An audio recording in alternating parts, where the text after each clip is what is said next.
Hi, my name is Nick Despoelberch. I'm a licensed professional counselor in New York. I'm also a person living in long-term recovery from drugs and alcohol, including opiates and heroin. And I am a Darien resident, and I practice in private practice in Darien. I work at a rehab called Pivot Ministries in Bridgeport, and I facilitate the New Canaan Parent Support Group here at St. Mark's Church in New Canaan every Thursday night.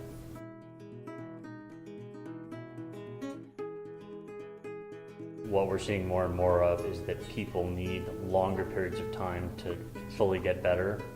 And if you've been using drugs and alcohol or been addicted for many, many years, expecting people to get better in a few short months is not a very good and medical system of treatment for people. The one thing I think we very much need to see coming back is insurance covering for more longer-term aftercare programs, more sober living facilities that are in people's communities, not just in inner cities, but in suburbs too, just across all demographics, places that are more transitional.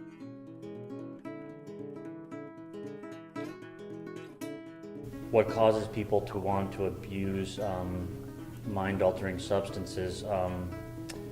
You could find almost any reason. I think, people obviously, we have pleasure centers in our brain.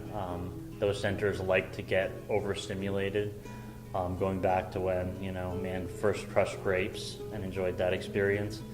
I would say some of the biggest trends I see of people abusing and then over-abusing and getting addicted are, number one, psychic pain, by which I mean people who find that comparative to others, they've got a heightened level of anxiety, heightened level of fear of life, of high expectations, of overthinking, too much thinking, insecurities.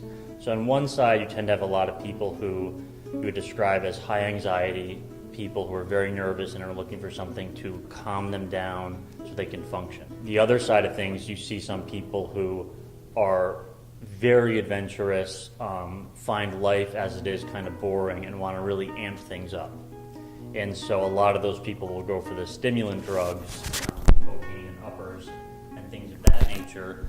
A lot of people with higher anxiety or obsessive compulsive thinking or those kinds of things are looking to kind of slow things down and make life manageable.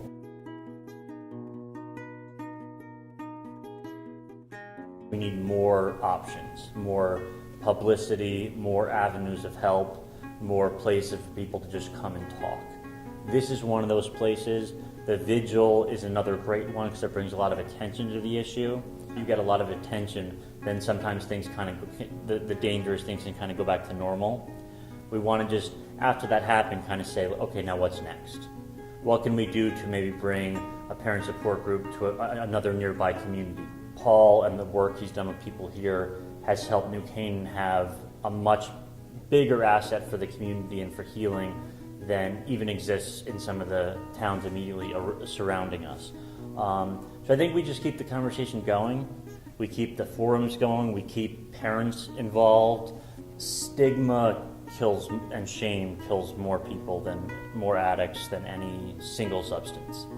And the one thing, community-wide, parent-wide, across the board, we can do to take away from that, even if you haven't been touched by it or haven't struggled with it, is to help put light on it and not add to the shadows, because that's where we're losing people.